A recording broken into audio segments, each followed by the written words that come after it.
hari yang fitri. Cantik ya hakiki, bukan dari jasmani tapi juga rohani.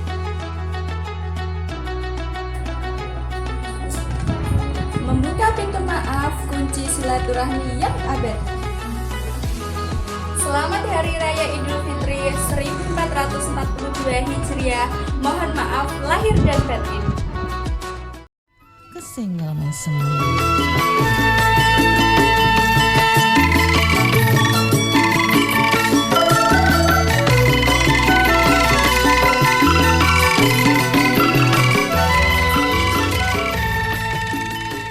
Assalamualaikum warahmatullahi wabarakatuh. Halo, apa kabar para Kung Mania di seluruh Nusantara dan para subscriber saya yang senantiasa mengikuti tutorial dari saya dalam membuat sangkar perkutut. Nah, gitu ya teman-teman ya. Oke, video saya kali ini saya akan memberikan tutorial atau cara bagaimana membuat sangkar perkutut modelnya iras gitu ya kira-kira teman ya. Nah, apa sih sangkar perkutut iras itu? Nah, di sini sebelum saya masuk ke tutorial akan saya terangkan dulu. Sangkar iras itu adalah sangkar perkutut yang dia itu nyatu dari satu bulatan bambu itu kita belah-belah hingga menjadi jeruji ya. Contohnya seperti ini teman-teman. Jadi ini itu saya buat dari satu batang bambu, nah seperti ini. Lalu saya belah-belah hingga menjadi jeruji-jeruji kecil seperti ini ya teman-teman. Nah ini tahap pertama adalah membuat sangkar iras gitu ya. Nah, perbedaan sangkar iras sama sangkar sejenis Mataraman atau Mojopahitan itu adalah kalau sangkar iras dia dari satu belah bambu ini ya teman-teman. Nah ini enggak saya sambung ya, ini memang saya sengaja tidak memotong ini semua jadi ini nyatu gitu teman-teman. Nah, inilah yang dinamakan sangkar iras. Nah, tahap pertama akan saya kasih tutorialnya di video ini, yaitu bagaimana caranya membelah-belah bambu hingga menjadi jeruji-jeruji seperti ini ya. Oke, seperti apa keseruan saya dalam membuat sangkar? Ikuti terus video saya. Langsung saja yuk, cekidot.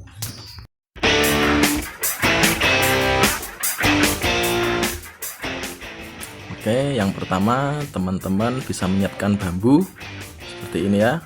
Panjangnya itu 60 cm, minimalnya itu 60 cm ya teman-teman. Kalau kita memakai kurang dari 60 cm itu takutnya nanti kurang panjang saat kita merakit sangkarnya ya. Lalu kita kupas tipis-tipis saja. Ini fungsinya hanya sekedar membuang kulit yang paling luarnya aja teman-teman ya, karena kulit yang paling luar ini sangat keras dan tajam, takutnya nanti akan mengenai kulit kita saat kita memprosesnya, atau bahkan bisa melukai si burung saat sangkar ini sudah jadi gitu teman-teman ya. Oke, kita kupas hingga bersih.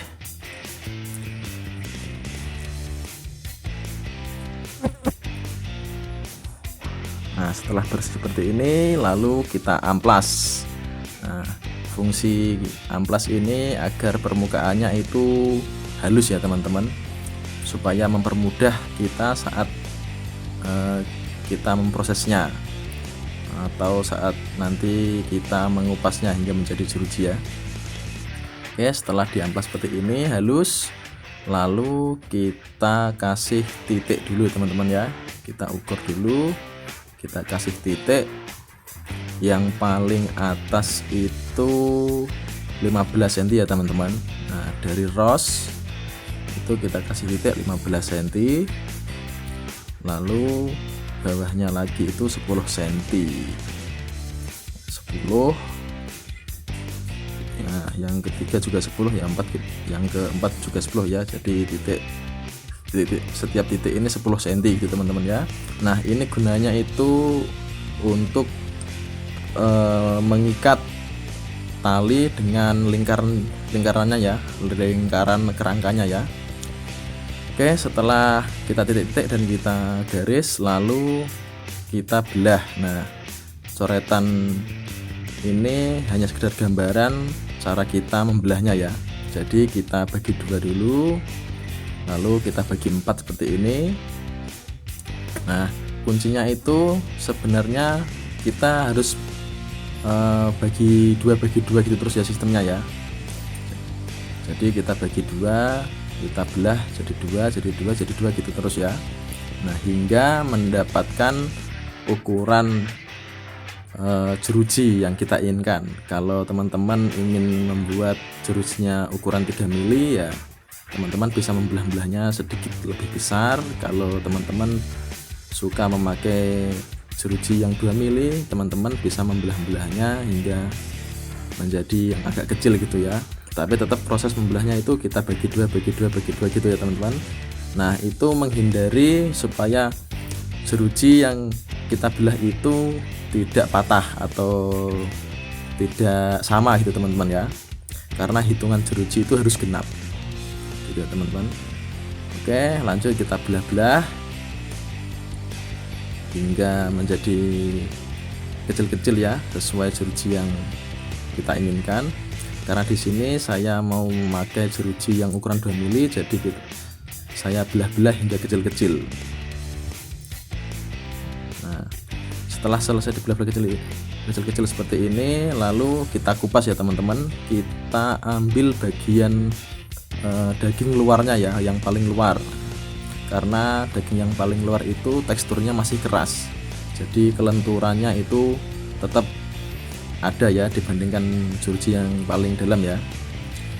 Nah, tapi saya sarankan teman-teman itu memakainya bambu yang masih basah teman-teman ya, atau bambu yang setengah kering juga nggak apa-apa, dengan usia bambu yang sudah cukup tua gitu teman-teman ya. Kalau memakai bambu yang muda itu biasanya akan mudah patah, kelenturannya itu kurang gitu teman-teman ya. Istilah Jawanya tuh masih gabes kalau kita memakai bambu yang masih muda. Nah, setelah kita belah kecil seperti ini, dalamnya kita tarik sekuat-kuatnya supaya patah ya. Nah, seperti ini. Jadi kita cuman ambil daging bagian paling luarnya ya, karena ini yang paling keras daripada daging dalamnya ya. Oke, lalu kita kupas hingga bulat menyerupai jeruji ya. Ini ukurannya 2 mili. Lakukan ini hingga selesai teman-teman ya. Memang prosesnya agak lama untuk membuat jeruji-jeruji seperti ini ya, karena sistemnya manual dan sangat ribet. Tapi sangkar jenis ini sangat diminati oleh kung mania karena klasiknya itu dapat.